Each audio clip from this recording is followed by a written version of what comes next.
Hello guys, once again welcome to our YouTube channel. तो आज के लेक्चर में we will be learning about speed, velocity and ये average speed, average velocity, जो कि speed और वेलोसिटी के काफी सारे टाइप्स हैं। लेकिन एकदम सीधा टॉपिक पे जाने से पहले 3-4 मिनट हम अपने प्रीवियस लेक्चर का थोड़ा रिवीजन कर लेते हैं, क्योंकि आज का पूरा लेक्चर उसी फाउंडेशन पे खड़ा होगा। तो पिछली बार हमने क्या सीखा था जानते हैं। सबसे पहले we learn about distance. We learned that distance is the total path length covered by any object, and distance is a scalar quantity, and this will always be positive or zero. Secondly हमने जाना था displacement के बारे में।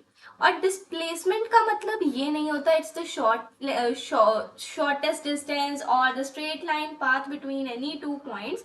Displacement is the change in position. और इस पे हमने कितने सारे क्वेश्चन सॉल्व किए थे, जिससे कि हमें डिस्टेंस और डिस्प्लेसमेंट की काफी सारी चीजें क्लियर हो गई होंगी। Which means x final minus x initial, ये वेक्टर क्वांटिटी है and it can be positive, negative और जीरो। ठीक है, अब हम एक छोटा सा एग्जाम्पल देख लेते हैं। अगर मैं एक एग्जाम्पल लूं कि मेरा पार्टिकल ओरिजिन से स्टार्ट करता है, ठीक है, और राइट साइड जाता है +8 मीटर्स, और वहां से वो वापस आ जाता है कहां पर, 2 मीटर तक। ओके, तो मुझे बताना है कि उसकी डिस्टेंस और डिस्प्लेसमेंट कितना होगा। अब डिस्टेंस तो वही होगा जो उसने टोटल पाथ कवर किया है। सबसे पहले वो 8 चला और फिर वो चला 8 - 2। अब 8 - 2 आपने कैसे लिख दिया, ये टोटल 8 है and this is 2, so 8 + 6 metre वो चला, that is equal to 14 metres. अब अगर मैं बात करूं डिस्प्लेसमेंट की, which is the change in position, तो displacement will be equal to final x final, मतलब final position minus initial position x initial.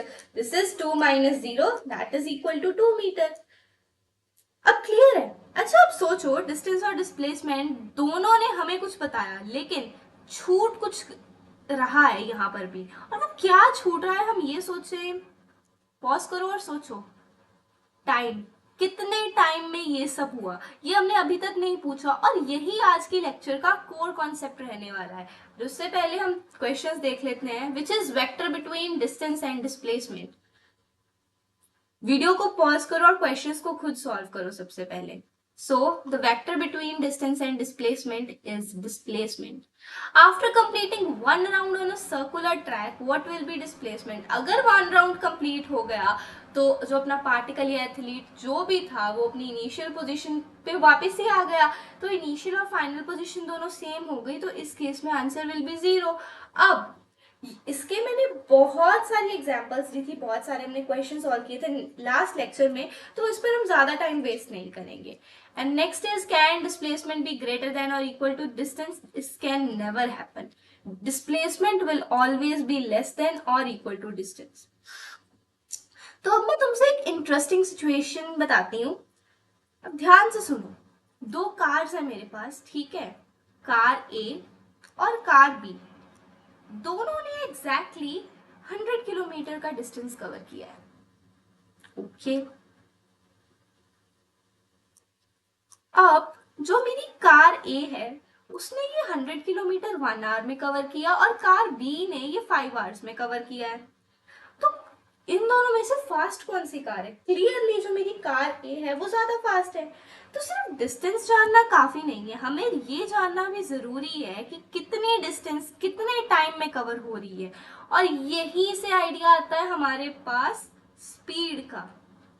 और एक सिचुएशन हम और लेते हैं। सिचुएशन ये कि अगर एक बॉल को मैं ईस्ट में फेंकूं 10 मीटर पर सेकेंड से, ठीक है, और इसी बॉल को मैंने वेस्ट में फेंक दिया 10 मीटर पर सेकेंड से, अब क्या दोनों सेम तरीके से मूव कर रहे हैं? वीडियो को पॉज करो और सोचो। देखो, स्पीड सेम है, that is 10 metre per second, 10 metre per second, पर इस केस में जो मेरी डायरेक्शन है वो तो अलग हो गई। इसीलिए हमें यहां पर चाहिए वेलोसिटी। यही आज के दो कॉन्सेप्ट होने वाले हैं, स्पीड और velocity. Now let me tell you very clearly, speed is how fast an object moves, and velocity is how fast and in which direction.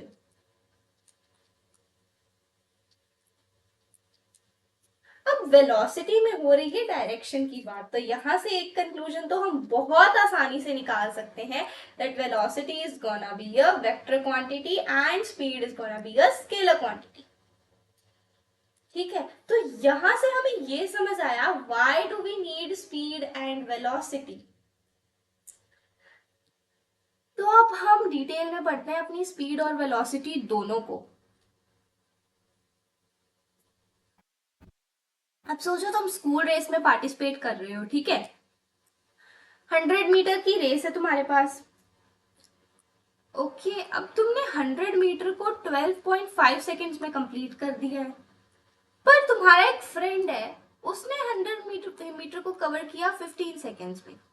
अब इन दोनों में से कौन सा फास्टर था? डेफिनेटली द स्टूडेंट ए, और जो स्टूडेंट बी है वो तो स्लोअर था, क्योंकि स्टूडेंट ए ने सेम डिस्टेंस को कम टाइम में ट्रेवल किया है, सेम डिस्टेंस को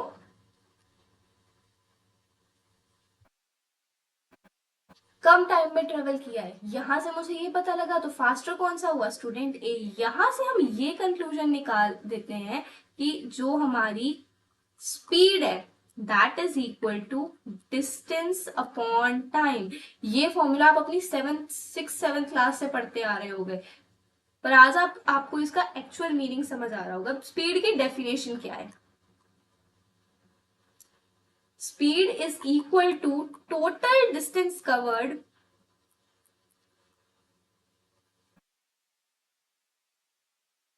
अपॉन टोटल टाइम टेकन।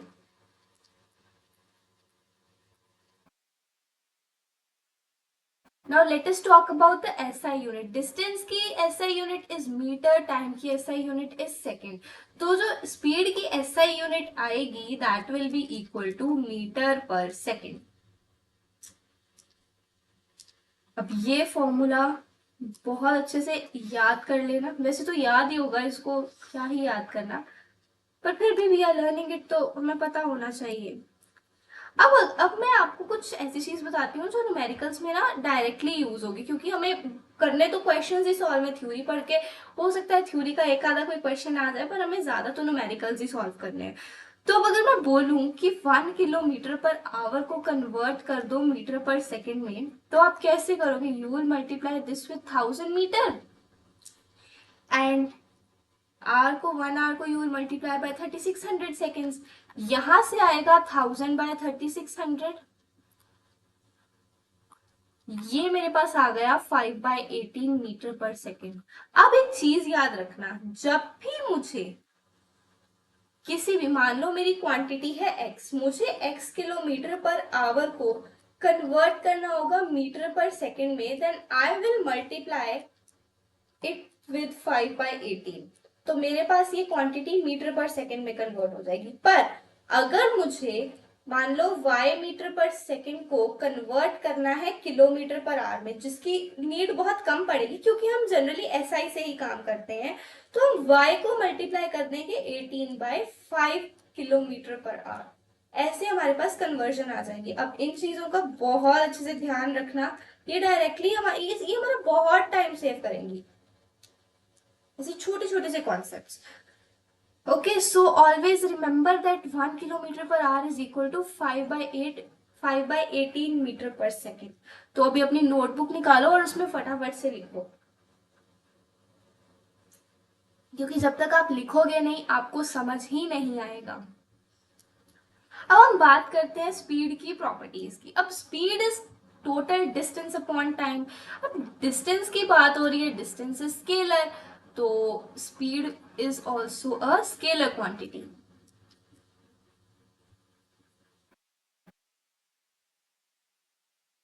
मतलब इसका सिर्फ मैग्नीट्यूड है, कोई डायरेक्शन नहीं है। सेकेंड, अब speed is entirely dependent on the distance, तो जो डिस्टेंस की प्रॉपर्टीज होंगी वही स्पीड की होंगी, सिवाय यूनिट के। So speed is always positive और zero, it can never be negative. Now it is path dependent. It is path dependent because it depends on the distance, and distance is the total path length covered because it depends on distance.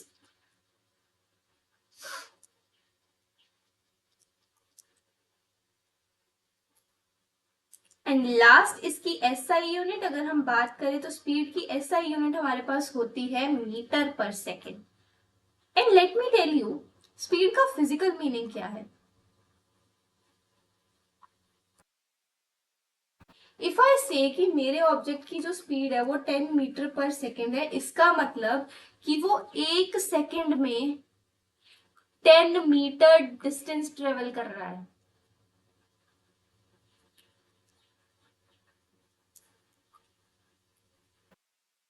अब ये तो थे speed के कुछ basics जो कि ऐसे directly तो नहीं पूछे जाएंगे, डेफिनेटली क्वेश्चंस में पूछे जाएंगे, बट या this page is the most important.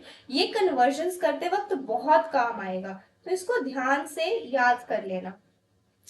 अब हम कुछ कॉन्सेप्चुअल क्वेश्चंस की बात करते हैं. Can speed be negative? No, but I would say कि पहले इसको पॉज करो और खुद सॉल्व करो. Speed can never be negative. Now why speed can not be negative? Because speed is distance upon time. Distance is always positive. Distance can never be negative, तो speed भी कभी नेगेटिव नहीं होगी. What is the SI unit of speed? This is metre per second. Convert 72 kilometre per hour to metre per second. देखो हम अभी जान के आए जब kilometre per hour to metre per second में कन्वर्ट करना होता है, we multiply it with 5/18. So if I perform the calculation, I'll get 20 meter per second. ठीक है? Yes. अब कुछ और क्वेश्चंस है मेरे पास, और ये थोड़े से कॉन्सेप्चुअल तो नहीं कह सकते, थोड़े सॉल्व करने वाले क्वेश्चन है. अब बिल्कुल स्ट्रेट क्वेश्चन है मेरे पास. स्पीड पूछी है, डिस्टेंस भी गिवन है और टाइम भी गिवन है. तो speed is equal to total distance upon total time. Distance कितना है मेरा यहाँ पे? That is 200 metre. And what is the time? Time is 20 seconds. I will get 10 metre per second. ये तो बिल्कुल एकदम सीधा सवाल था, फॉर्मूला बेस्ड क्वेश्चन था, बट ऐसे क्वेश्चंस एग्जाम्स में बहुत कम पूछे जाते हैं. फिर भी हम अब जैसे नया नया सीख रहे हैं तो हम हर एक टाइप का क्वेश्चन प्रैक्टिस करेंगे, ठीक है, वेदर इट्स इजी और it's difficult. Now the speed of a car. अब इस क्वेश्चन में मुझे स्पीड दी है, that is 90 kilometre per our. Okay, and I am given with the time. So this is 2 hours. I have to find distance. I know speed is equal to distance upon time. So यहाँ से distance will be equal to speed into time. Distance will be 90 into 2 kilometer. That will be 180 kilometers.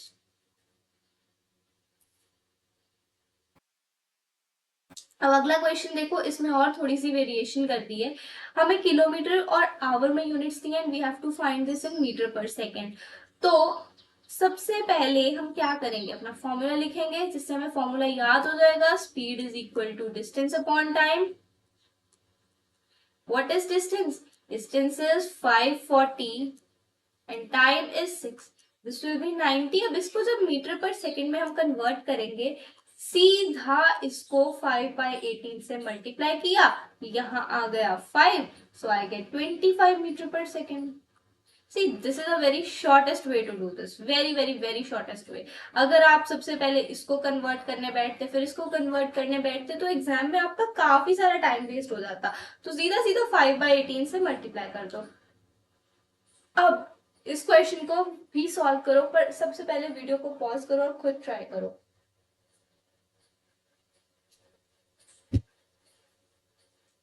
तो चलो हम इस question को solve करते हैं. अब उसे मीटर और सेकंड में यूनिट्स दी हैं, मुझे निकालनी है किलोमीटर पर आवर में. सो सबसे पहले स्पीड फाइंड कर लेते हैं कितनी है. Speed is equal to distance upon time.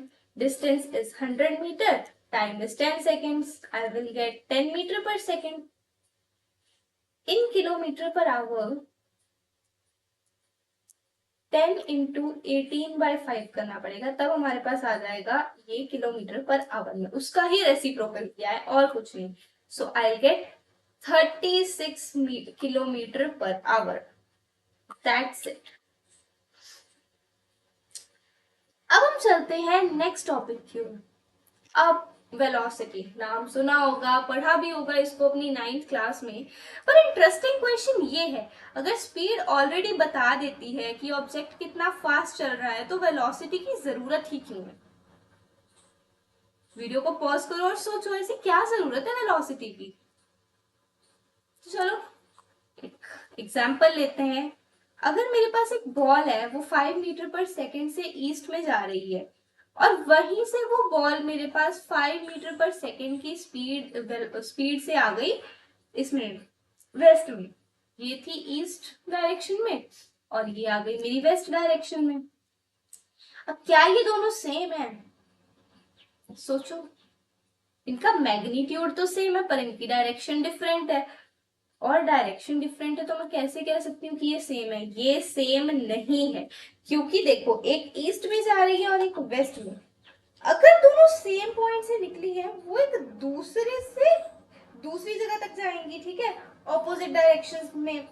सिर्फ स्पीड बताने से ये कंफ्यूजन सॉल्व नहीं होती, इसीलिए हमें अपनी डायरेक्शन की चाहिए। इसीलिए जब हम डिस्प्लेसमेंट को टाइम से डिवाइड करते हैं तो हमें मिलती है वेलोसिटी, जो डायरेक्शन भी कैरी करती है। Hence velocity is displacement upon time.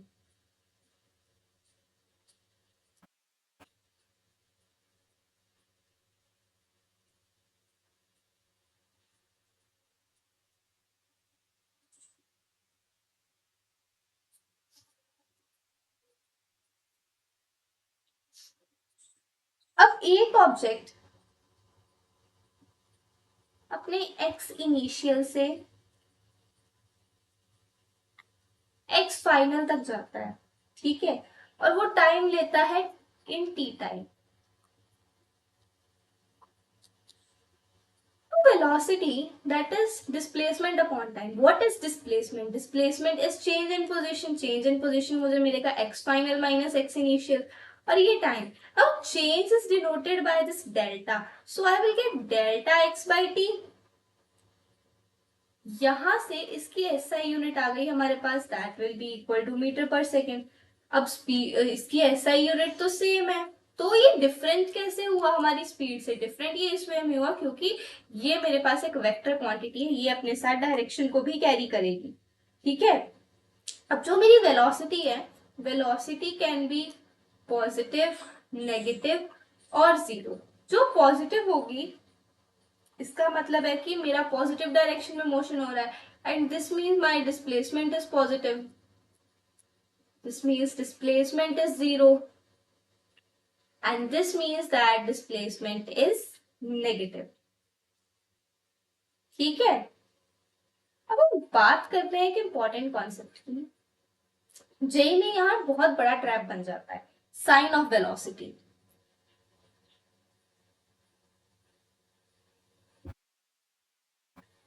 अब नंबर लाइन पे देखो, मेरी नंबर लाइन पे राइट साइड पे पॉजिटिव है और लेफ्ट साइड पे नेगेटिव है, इतना तो हमें बहुत अच्छे से पता है।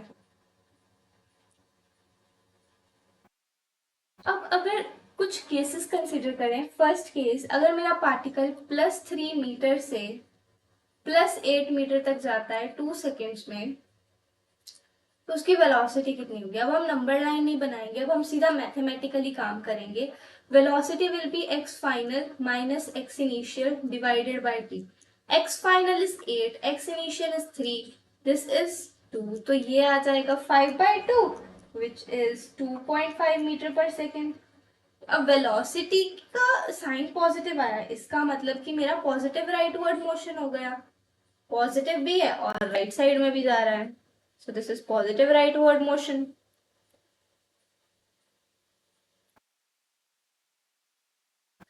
Now let us talk about the next case. अगला केस मेरा ये है, अगर मेरा पार्टिकल +8 मीटर से +3 मीटर तक जाता है 2 सेकेंड्स में, उस केस में इसकी डिस्प्लेसमेंट कितनी होगी, वेलोसिटी कितनी होगी? Velocity will B x final minus x initial by time. x final is 3 x initial is 8, time is 2. This is minus 5 by 2, that will be equal to minus 2.5 metre per second. अब negative motion है मेरा पर left direction में, so this is negative leftward motion. अब कुछ लोगों को क्या लगता है कि नेगेटिव वेलोसिटी का मतलब है मेरा ऑब्जेक्ट स्लो डाउन हो रहा है. But remember this is a misconception. इसका मतलब ये है कि ऑब्जेक्ट अपनी नेगेटिव डायरेक्शन में मूव कर रहा है. उसकी नेगेटिव डायरेक्शन का क्या मतलब है? नेगेटिव डायरेक्शन का मतलब है वो जिस डायरेक्शन में मूव कर रहा था उसकी ऑपोजिट डायरेक्शन में मूव कर रहा है. तो ये बात ध्यान में रखना that negative velocity doesn't mean that the object is slowing down. Okay, इसका मतलब यही है कि ऑब्जेक्ट अब अपनी इनिशियल डायरेक्शन के ऑपोजिट डायरेक्शन में मूव कर रहा है. That's it. अब इस पे भी कुछ छोटे छोटे क्वेश्चंस देखते हैं. सबसे पहला question, can velocity be negative?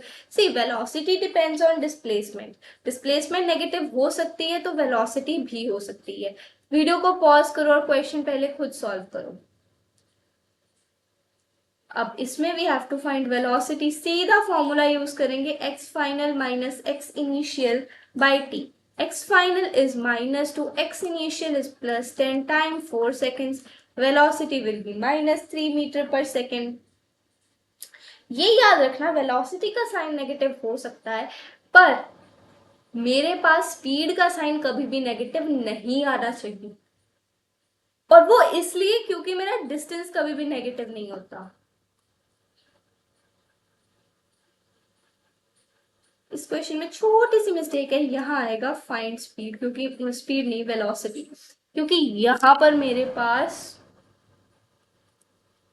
Displacement भी गिवन है और टाइम भी गिवन है. So I have to find velocity. Displacement is 30. देखो इसमें तो सीधा सीधा उसको डिवाइड करना है. ठीक है,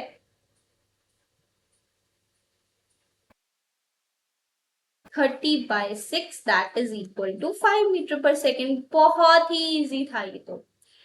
अब नेक्स्ट क्वेश्चन भी देखते हैं, पर अभी भी मैं बोलूंगी कि वीडियो को पॉज करो और क्वेश्चन पहले खुद सॉल्व करो. अब पार्ट स्पीड, अब इसमें मुझे एक तो स्पीड भी चाहिए और दूसरा वेलोसिटी भी चाहिए. टोटल डिस्टेंस मुझे देखना है कितना है. अब डिस्टेंस के लिए तो मुझे नंबर लाइन बनानी ही पड़ेगी, वेलोसिटी के लिए तो मैं सीधा सीधा x final minus x initial कर दूंगी. This is 0, 1, 2, 3, 4, 5, 6, 7, 8 and 9, and after that -1, -2, -3 and -4. मेरा ऑब्जेक्ट यहां से चला है और गया है यहां तक. अब देखो कितने यूनिट्स हैं इसमें, 9, 10, 11, 12. I have 12 units. तो जो मेरी स्पीड होगी that will be equal to 12/4, 3 metre per second. Now let us talk about displacement.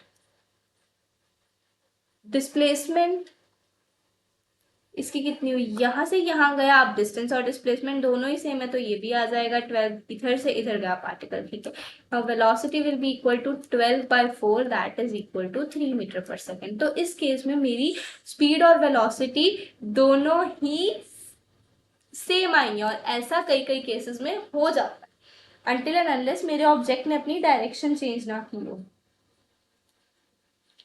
अब ये क्वेश्चन है, कॉन्सेप्चुअल क्वेश्चन है, थोड़ा रीजनिंग का. अगर मेरी वेलोसिटी नेगेटिव है तो क्या इसका ये मतलब है कि पार्टिकल डिसेलरेट कर रहा है?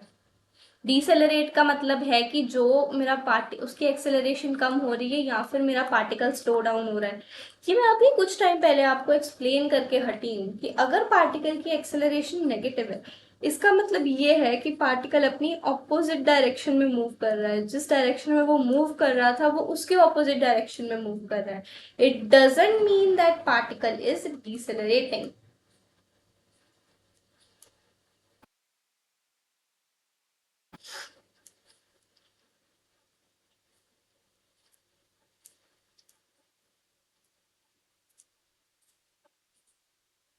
अब ये क्वेश्चन थोड़ा सा हो सकता है आपको ट्रिकी लगे, पर इसको सोचो, वीडियो को पॉज करो और सोचो, और इसे हम कर भी चुके हैं। फिजिकल सिग्निफिकेंस क्या है नेगेटिव साइन ऑफ वेलोसिटी का? फिजिकल साइन यही है, हमें पता लगता है कि ऑब्जेक्ट अब ऑपोजिट डायरेक्शन में मूव करना शुरू कर चुका है, यही है इसका फिजिकल सिग्निफिकेंस, और कुछ नहीं है। अब स्पीड और वेलोसिटी दोनों को हमने पढ़ भी लिया है, अब इनका ऊपर ही देख लेते हैं कि इनमें डिफरेंस क्या है।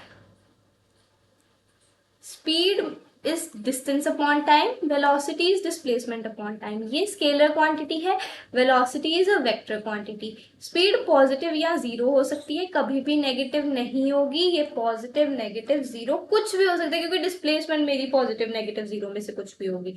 अब speed depends on path and velocity depends on initial and final point. अब जो मेरा डिस्टेंस है, जैसे हमने लास्ट लेक्चर में समझा था कि डिस्टेंस कभी भी डिक्रीज नहीं कर सकता, वैसे ही ये अपनी स्पीड अपनी वैल्यू डिक्रीज नहीं कर सकती, पर वेलोसिटी अपनी वैल्यू डिक्रीज कर सकती है। अब ये क्वेश्चन मैं आपको देती हूँ होमवर्क, और आप इस क्वेश्चन को खुद सोचना, इससे आपको और ज्यादा क्लैरिटी हो जाएगी टॉपिक्स की जो हमने स्पीड और वेलोसिटी वाले पढ़े हैं। क्योंकि मैं क्वेश्चन सॉल्व करती रहूंगी, इसका कोई सेंस नहीं बनता अनटिल एंड अनलेस आप खुद उसको सॉल्व नहीं कर पा रहे। और हमने उस लेवल का पढ़ लिया है कि हाँ, हम इतने से लेवल के क्वेश्चन सॉल्व कर पा रहे हैं। अब हो सकता है आपको क्वेश्चन सॉल्व करने में टाइम लग रहा हो सकता है लगे, स्टार्टिंग में हर किसी को टाइम लगता है, but slowly slowly you people are going to improve, so no need to worry. अब ये तो बहुत ही इजी क्वेश्चन है, वीडियो को पॉज करो और इसको सबसे पहले खुद सोचो और आंसर बताओ। डिफरेंस कुछ नहीं है, वेलोसिटी एक वेक्टर क्वांटिटी है और इसके साथ हमें डायरेक्शन भी मिलती है, यही है इसका मतलब।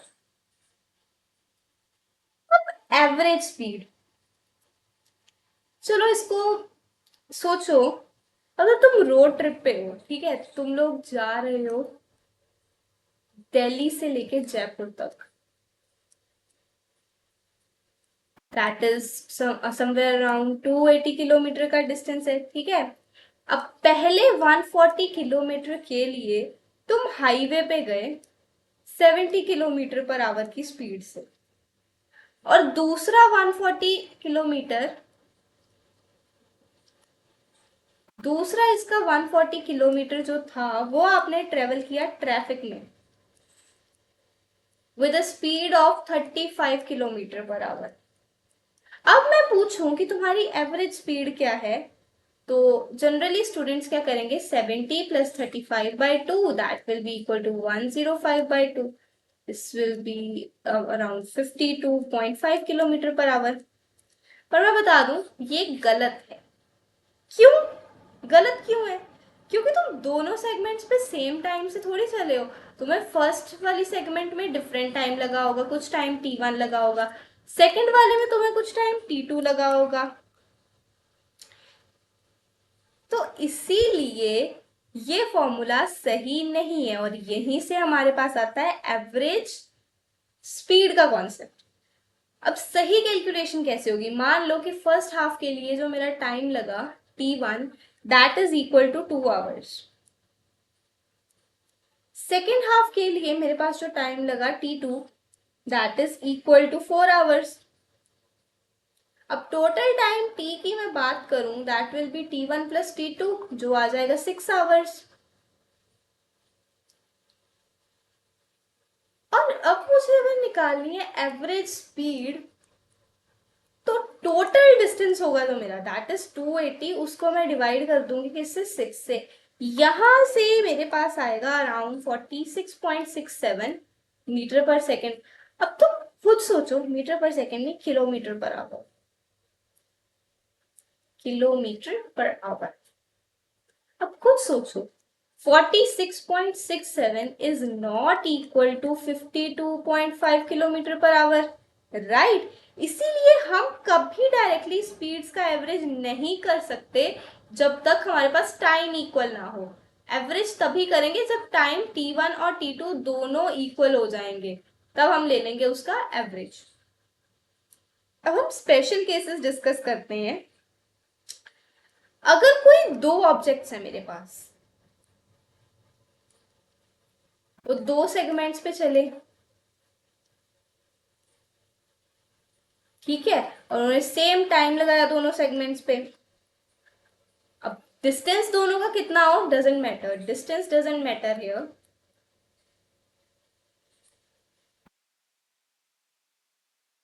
मुझे इस केस में चाहिए एवरेज स्पीड, वो मैं कैसे फाइंड आउट करूंगी, चलो लेट्स सी।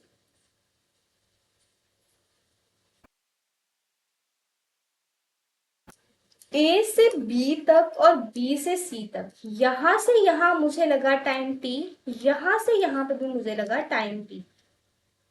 यहां वेलोसिटी आ गई v1, स्पीड ले लो v1, यहां ले लो स्पीड v2। अब मुझे चाहिए एवरेज स्पीड।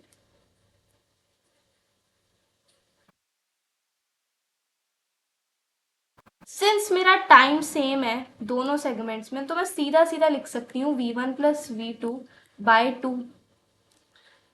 पर हम इसको एक और, अगर हम इसकी डेरिवेशन करें तो वो भी हम करके देख सकते हैं कि ये आया कहाँ से है।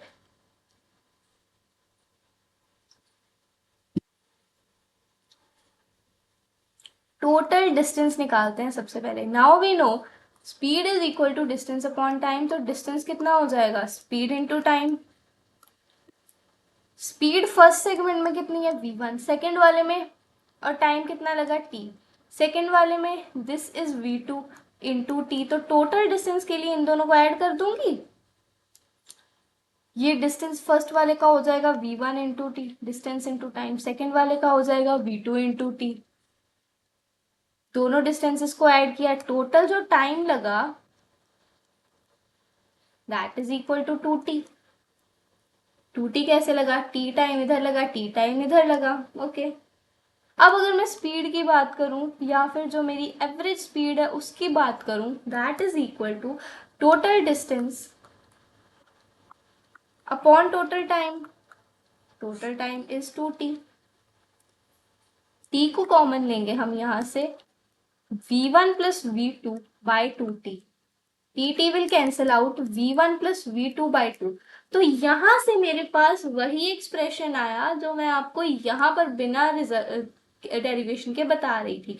तो याद रखो जब भी टाइम इंटरवल मेरा सेम होगा, डजेंट मैटर कि हाँ डिस्टेंस कितना है, वहां पर एवरेज स्पीड को हम फाइंड आउट कर लेंगे दोनों स्पीड्स का एवरेज लेके, only in the case where time interval is same, okay.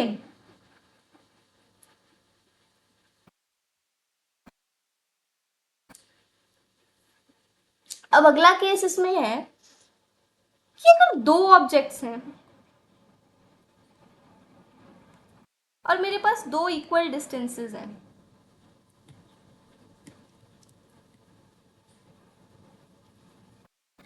और ऑब्जेक्ट अलग स्पीड से ट्रेवल कर रहा है। पहले वाले केस में मेरे पास टाइम सेम था, इस केस में मेरे पास डिस्टेंसेस सेम है। तो this is this is my first segment from A to B and B to C is gonna be my second segment, ठीक है।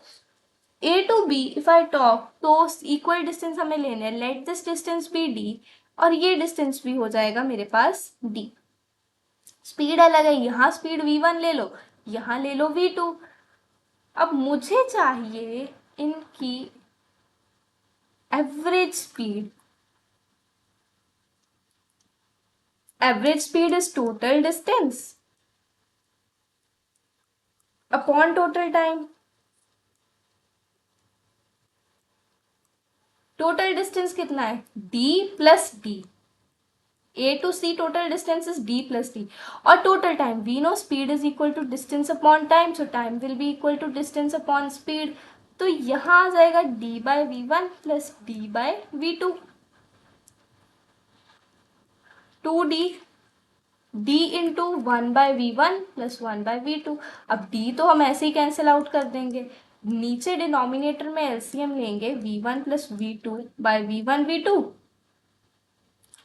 This is 2v1 v2 divided by v1 plus v2. और ये मेरे पास जो expression निकला है ये निकला है मेरे पास हार्मोनिक मीन का एक्सप्रेशन.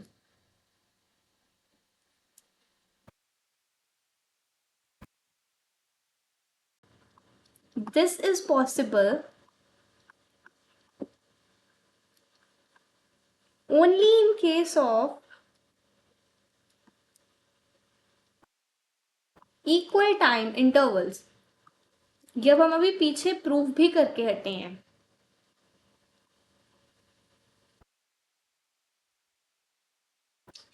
वीडियो को पॉज करो और क्वेश्चंस को सबसे पहले खुद सॉल्व करने की कोशिश करो. अगर सॉल्व नहीं हो रहा फिर सॉल्यूशन को देखो. A particle travels a distance d with speed v1 and again distance d with speed v2. अब ये तो हमने अभी इसका फॉर्मूला कैलकुलेट डिराइव किया है. इसको अगर हम याद कर लेना कि कौन से केस में क्या होगा तो एग्जाम में हमारा बहुत टाइम सेव होगा. और हमें कोई जल्दी नहीं है कि हाँ हमें अभी इसको लर्न करना है. हम इसको अगर एक हफ्ते या 2 हफ्ते के लिए भी रोज़ इसको डिराइव करके देख लेंगे ना तो इन द एंड ये हमें बहुत अच्छे से याद हो जाएगा. तो ये आंसर तो मेरे पास डायरेक्टली ही आ गया 2v1v2 divided by v1 plus v2. वही जो हमारे पास हार्मोनिक मीन का एक्सप्रेशन निकला था. The question is can average speed be zero even after motion. अब ये तो बहुत ही सिंपल क्वेश्चन है. इसको सोचो, पहले खुद सोचो और फिर देखो. अब इसका सही आंसर है नो. नो इसलिए because distance can never be zero and average speed depends on the distance. Distance can never be zero after motion. So average speed will not be equal to zero. ठीक है, चलो अब एक numerical question देखते हैं. A car moves with the speed of 60 kilometre per hour for 1 hour, okay, and it moves for 2 hours with the speed of 80 kilometre per hour. अब मुझे time दिया है और दिया है मेरे पास स्पीड. मुझे निकालनी है average speed. See average speed is equal to total distance upon total time. Total distance कितना, आप देखो distance is equal to speed into time. First case में मेरी स्पीड कितनी है 60, टाइम इज 1. ये आ गया, इसको इसमें ऐड कर दो 80 इंटू 2 को और टोटल टाइम इज 3 आवर्स.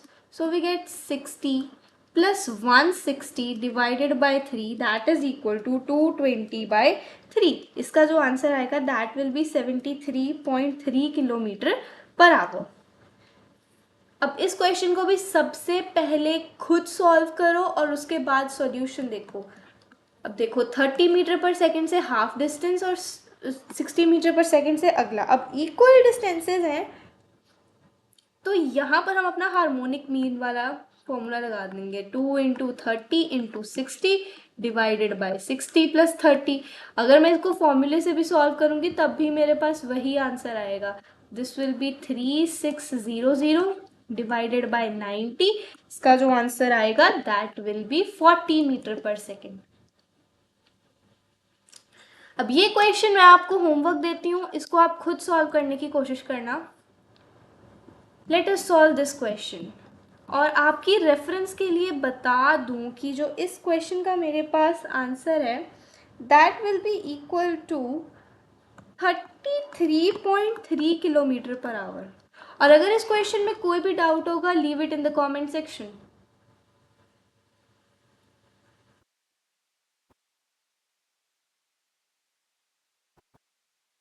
अब एक पार्टिकल जाता है A to B with speed of 3 metre per second.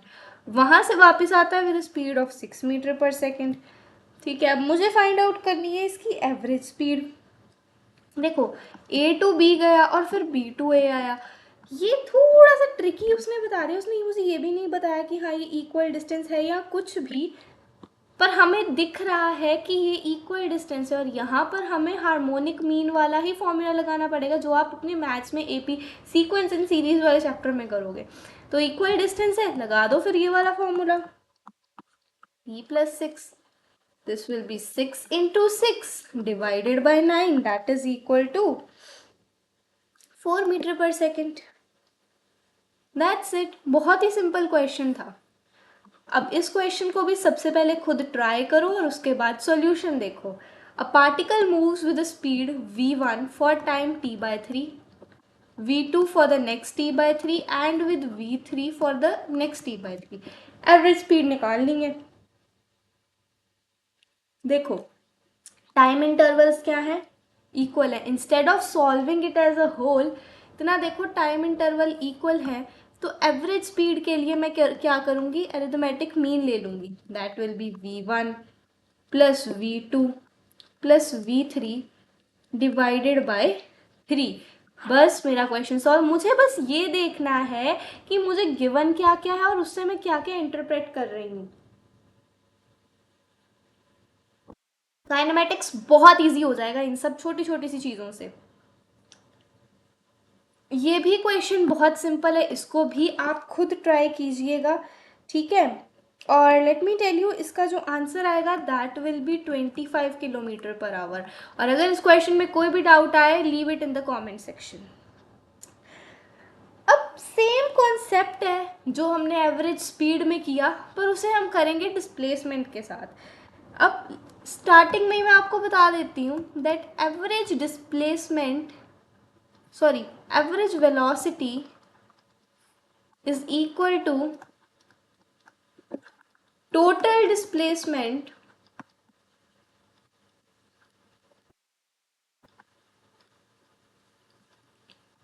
upon total time।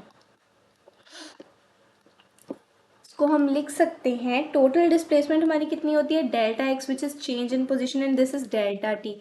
X final minus x initial upon delta T. So बहुत ही simple. And let us see कि average velocity भी एक vector quantity होगी मेरे पास। This will be a vector quantity. Writing को क्या हो गया यार मेरी। Secondly it can be positive, negative और जीरो। एक बहुत ही ज़्यादा इम्पॉर्टेंट चीज़ वो ये कि एवरेज स्पीड और एवरेज वेलोसिटी में एक डिफरेंस क्या है हमारे पास। इसको एक एग्जांपल के थ्रू हम समझ लेते हैं। अगर दोनों इतनी ही सेम है तो मतलब what is the key difference between them. मान लो मेरे पास एक पार्टिकल है 1D कोऑर्डिनेट एक्सिस में, वो गया from origin to 10 metre in 4 seconds. ये डिस्टेंस उसने ट्रेवल की 4 सेकेंड्स में, ठीक है। और फिर वापस वो ओरिजिन पे आता है 4 सेकेंड्स में। तो यहाँ पर जो मेरा टोटल डिस्टेंस होगा that will be equal to 20। अब आई होप आपको समझ आ रहा होगा कि ये टोटल डिस्टेंस 20 कैसे हुआ, और मुझे समझाने की ज़रूरत नहीं है। और जो मेरी टोटल डिस्प्लेसमेंट है दैट इज इक्वल टू 0, क्योंकि मेरा इनिशियल और फाइनल पॉइंट सेम है, and my total time is 8 seconds। So if I talk about average speed, that will be equal to 20 by 8, जिसकी वैल्यू रफली आएगी 2.5 metre per second, and average velocity that is equal to 0 by 8 which is 8 metre per second, ठीक है। अब यहाँ average velocity 0 है और जो एवरेज स्पीड है that is 2.5 metre per second. Clearly दोनों अलग हैं। ट्रैप इसमें ये है कि स्टूडेंट कहता है वेलोसिटी 0 है मतलब ऑब्जेक्ट ने मोशन ही नहीं किया। ये गलत है। वेलोसिटी 0 सिर्फ इतना बताती है कि जो हमारी नेट डिस्प्लेसमेंट है वो 0 है। इसका मतलब ये नहीं है कि ऑब्जेक्ट ने मोशन ही नहीं किया। अब फिर से इस पर थोड़े से कॉन्सेप्चुअल क्वेश्चंस और छोटे छोटे न्यूमेरिकल्स देख लेते हैं। When are average speed and average velocity equal? सबसे पहले क्या करो, क्वेश्चन को खुद सोचो इसका आंसर क्या होगा और उसके बाद सॉल्यूशन देखो।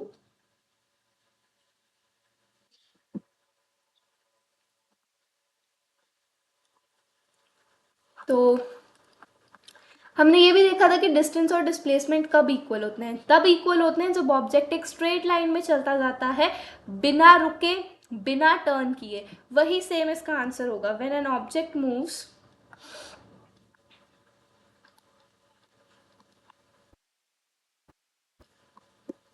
in a straight line in the same direction.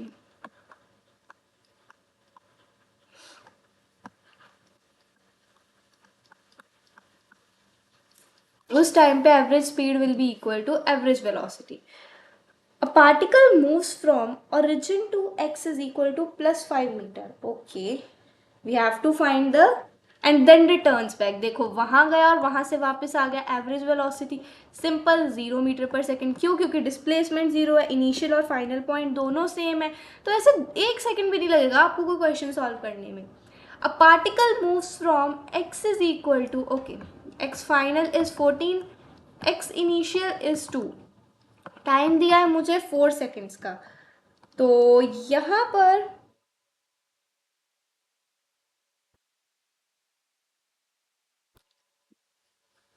अगर मैं देखूं एवरेज वेलोसिटी को, तो average velocity will be equal to x final minus x initial divided by time which is 4.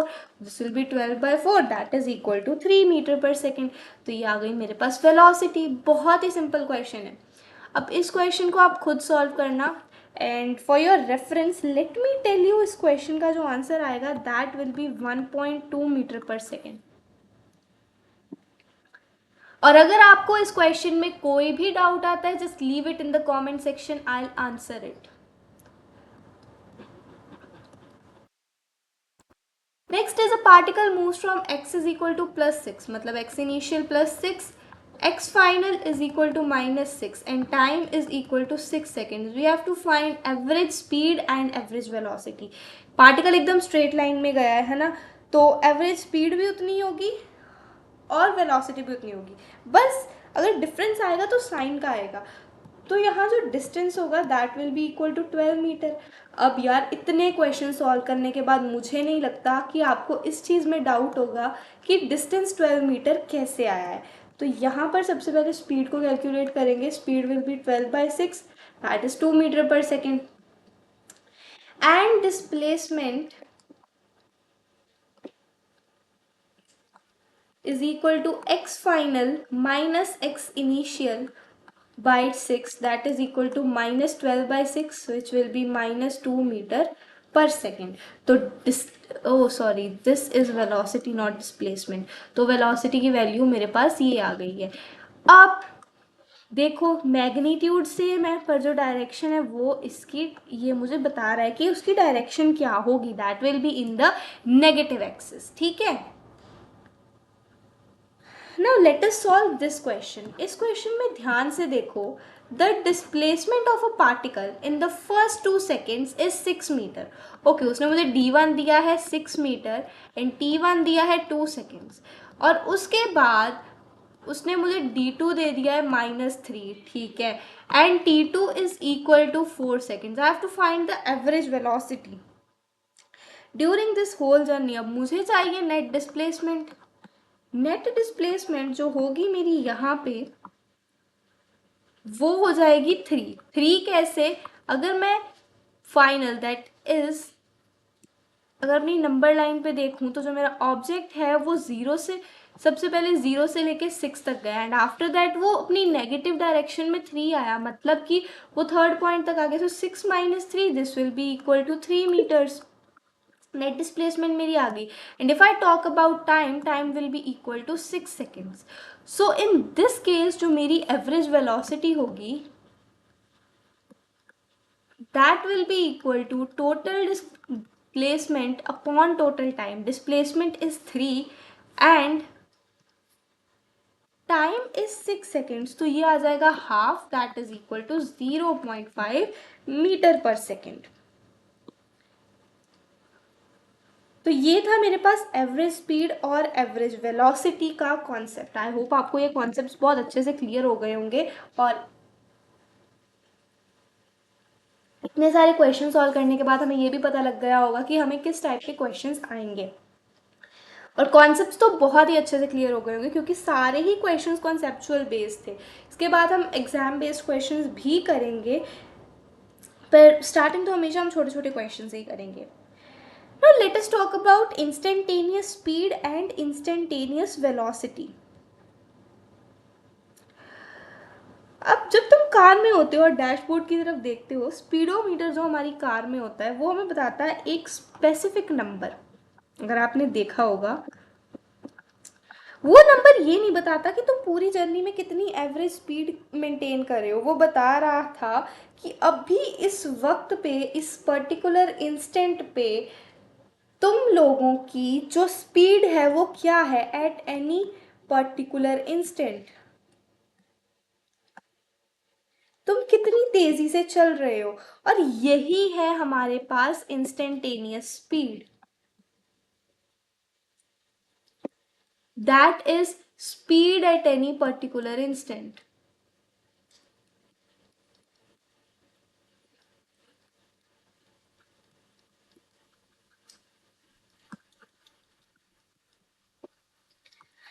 अब मैथमेटिकली देखते हैं, पर बिना कैलकुलस के हम देखेंगे। जब हम बहुत छोटा सा टाइम इंटरवल को कंसिडर कर लें, डेल्टा टी, ठीक है, तो वो इतना छोटा है कि प्रैक्टिकली वो जीरो ही हो। फॉर एग्जाम्पल अगर मैं 0.0000000000000000001 सेकेंड की बात करूँ तो ये प्रैक्टिकली जीरो ही है। This is approaching to zero which you are going to study in your limits and derivatives chapter. तो इतना छोटा, उस डेल्टा टी में कवर किया हुआ जो डिस्टेंस होगा डेल्टा एस, वहां से हमारे पास मिलेगी हमें इंस्टेंटेनियस स्पीड।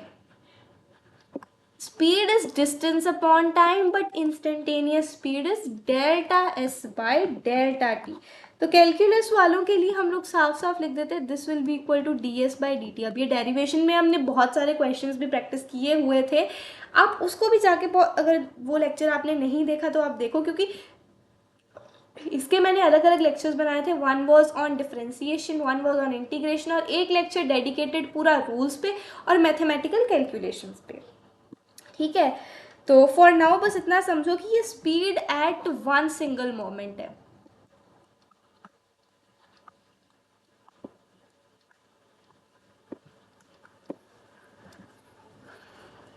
बात करते हैं इंस्टेंटेनियस वेलोसिटी की। जैसे ही इंस्टेंटेनियस स्पीड है वैसे ही मेरे पास है इंस्टेंटेनियस वेलोसिटी। डिफरेंस इतना है कि दिस इज डिस्प्लेसमेंट बेस्ड। जैसे मेरी जो स्पीड है दैट इज डिस्टेंस बेस्ड, ये होगी डिस्प्लेसमेंट बेस्ड।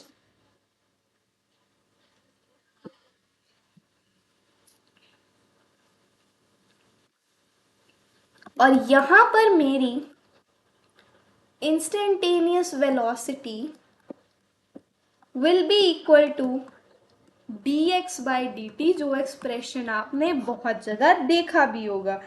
अब इसकी कुछ इंपॉर्टेंट प्रॉपर्टीज हैं, उनको भी डिस्कस करते हैं। जो इंस्टेंटेनियस स्पीड होगी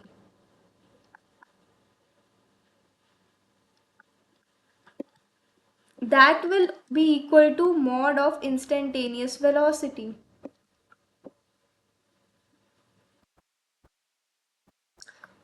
And this is always true.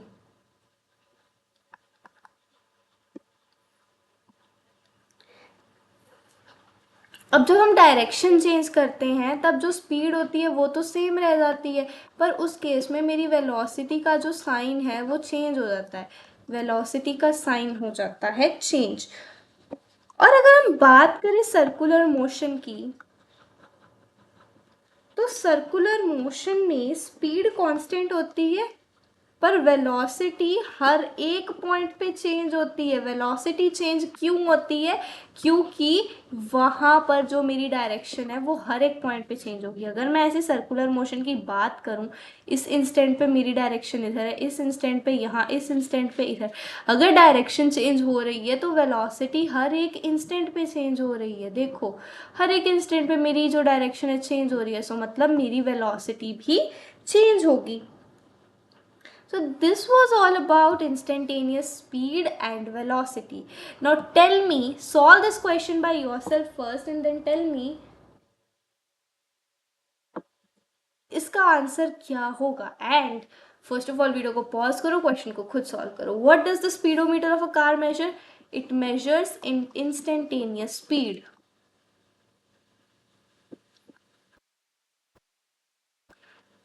In circular motion, if speed is constant, is the velocity also constant? No, क्योंकि डायरेक्शन हर एक इंस्टेंट पे चेंज हो रही है. यहाँ देखो, इस इंस्टेंट पे ये, अगले पे ये हो जाएगी, फिर नेक्स्ट पे ये हो जाएगी, अगले इंस्टेंट पे ये डायरेक्शन, नेक्स्ट इंस्टेंट पे ये डायरेक्शन. से डायरेक्शन चेंज करती जाएगी करती जाएगी करती जाएगी. तो वेलोसिटी सेम या कांस्टेंट नहीं रहेगी.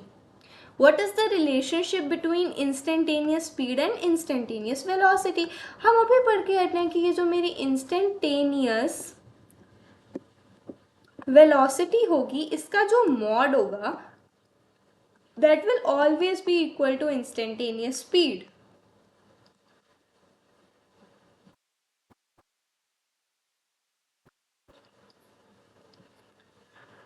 Is it possible for a particle to have average velocity equal to average speed? सोचो. Yes, this is possible. Possible है जब मेरा पार्टिकल एक स्ट्रेट लाइन में जा रहा हो, एक ही डायरेक्शन में. वहां पर डिस्टेंस और डिस्प्लेसमेंट दोनों सेम हो जाएंगी और मेरी एवरेज वेलोसिटी एवरेज स्पीड के इक्वल होगी. Now let us talk about the next important concept. अब हम वेलोसिटी के साइन के बारे में एक बार डिटेल में बात करते हैं. ये जो कॉन्सेप्ट है ये जेईई एडवांस में बहुत ज़्यादा यूज़ होता है. तो अब नंबर लाइन पे हमें बहुत अच्छे से पता है, right side is always taken as positive and left side is always taken as negative. तो पॉजिटिव, अगर मैं पॉजिटिव वेलोसिटी की बात करूं तो अब ऑब्जेक्ट राइट की तरफ मूव कर रहा है. अगर मैं नेगेटिव वेलोसिटी की बात करूं तो ऑब्जेक्ट लेफ्ट की तरफ मूव कर रहा है.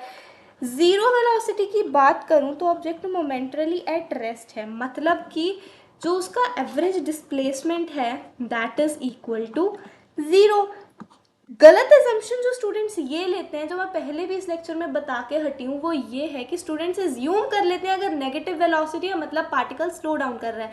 नहीं भाई, अगर नेगेटिव वेलोसिटी है इसका मतलब ये है कि ऑब्जेक्ट अपनी पहले वाली डायरेक्शन से ऑपोजिट डायरेक्शन में मूव कर रहा है. ठीक है.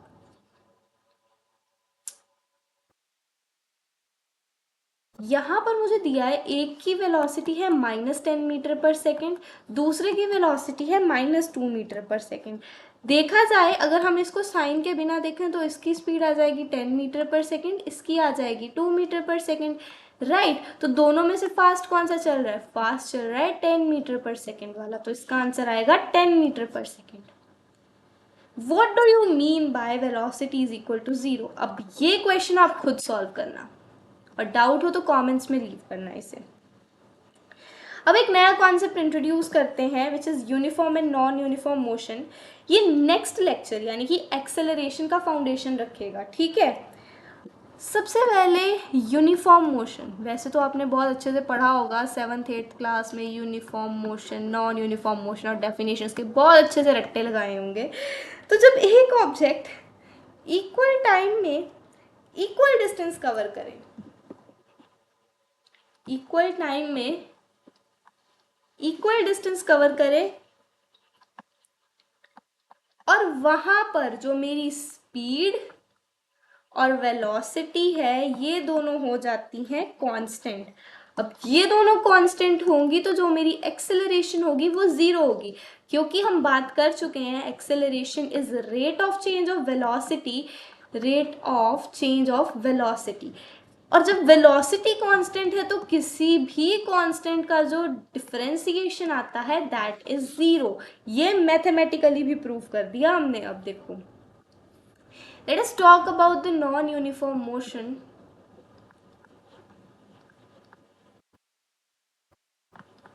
नॉन यूनिफॉर्म मोशन में क्या होता है, इक्वल इंटरवल में, इक्वल टाइम इंटरवल में हम कवर करते हैं अनइक्वल डिस्टेंस या फिर वाइस वर्सा.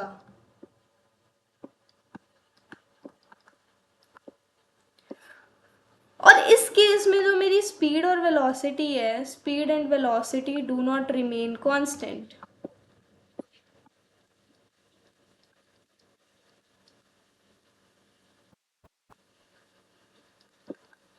मतलब कार ट्रैफिक में अगर देखें तो कभी फास्ट चलती है, कभी स्लो चलती है। ये एक इसकी बहुत अच्छी एग्जांपल है। अब अगले लेक्चर में हम सीखेंगे कि ये चेंज कितना रेट से चेंज होता है, ठीक है। इसी का नाम होता है एक्सेलरेशन। चलो अब कुछ क्वेश्चंस देखते हैं। In uniform motion what is the relationship between average speed and instantaneous speed. देखो यूनिफॉर्म मोशन में मेरी एवरेज स्पीड और जो इंस्टेंटेनियस स्पीड है वो दोनों इक्वल होंगे। क्यों होंगे? क्योंकि मेरी स्पीड कांस्टेंट है।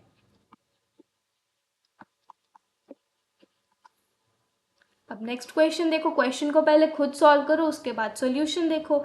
Circular motion at constant speed is an example of what type of motion. See this is an example of non uniform motion. Non uniform motion इसीलिए क्योंकि जो इसकी वेलोसिटी है वो हर एक पॉइंट पे चेंज हो रही है। Velocity changes at every point.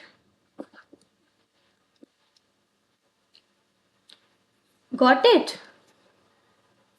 अब कुछ मिसकॉन्सेप्शंस हैं जो स्टूडेंट्स को रहती हैं। स्टूडेंट्स मान लेते हैं कि जो मेरी स्पीड और वेलोसिटी है वो सेम है, पर ये नहीं है। स्पीड वेक्टर है, इसके साथ हमें डायरेक्शन मिलती है। सॉरी, वेलोसिटी वेक्टर है, I am telling it. Speed scalar है, इसके साथ हमें डायरेक्शन नहीं मिलती है, अकेला मैग्नीट्यूड होता है। और वेलोसिटी वेक्टर है, इसके साथ हमें डायरेक्शन भी मिलती है। एवरेज स्पीड हमेशा स्पीड्स का अरिथमेटिक एवरेज नहीं होती। This is possible only in case of equal time interval. Only in case of equal time interval.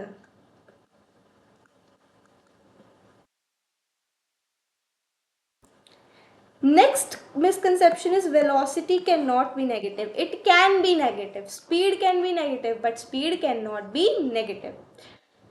अब कुछ स्टूडेंट्स को लगता है कि जीरो वेलोसिटी का मतलब है ऑब्जेक्ट कभी मूव ही नहीं किया। ऑब्जेक्ट मूव करके जब उसकी फाइनल पोजीशन इनिशियल पोजीशन के इक्वल आ जाएगी तब भी वेलोसिटी जीरो होगी। और कुछ स्टूडेंट्स को लगता है कि एवरेज स्पीड हमेशा एवरेज वेलोसिटी के इक्वल होगी, विच इज नॉट पॉसिबल। अब मिसकॉन्सेप्शन अगली ये है कि velocity remains constant in uniform circular motion. ऐसा नहीं है, वेलोसिटी वेक्टर है और यूनिफॉर्म सर्कुलर मोशन में जो डायरेक्शन है changes at every point. So वहां पर यूनिफॉर्म सर्कुलर मोशन नहीं होता, ठीक है। Now let us move towards the end of our lecture. आज का लेक्चर काफ़ी लंबा हो गया है मेरे हिसाब से। तो अब है कुछ homework questions. In homework questions के जो सॉल्यूशंस तो नहीं, पर जो इनके आंसर्स हैं वो मैंने साथ में अटैच किए हैं। अगर आपको किसी भी क्वेश्चन का सॉल्यूशन चाहिए, just feel free to leave it in the comment section. I try to answer everything. और अगर आपको कोई भी डाउट हो तो ये मैं कुछ, आप हर एक क्वेश्चन को ध्यान से देख लो।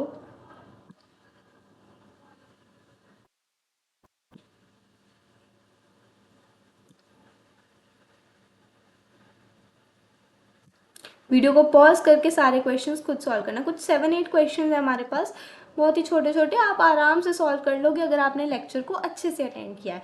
अब फटाफट से एक रैपिड फायर रिविजन कर लेते हैं। Out of speed and velocity which is scalar? Speed is scalar. क्यों? क्योंकि इसके पास डायरेक्शन नहीं होती and it depends on distance. Formula for average velocity, video को पॉज करो और सबसे पहले खुद सोचो। This will B total displacement upon total time.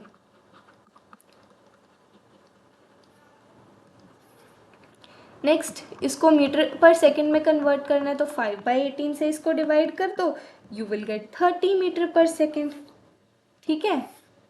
Next is in circular motion what changes with constant speed? Velocity. क्यों? क्योंकि हर पॉइंट पे डायरेक्शन चेंज होती है। If displacement is equal to zero, average velocity भी कितनी होगी? 0 मीटर पर सेकेंड, ठीक है। क्यों? क्योंकि average velocity depends on the displacement.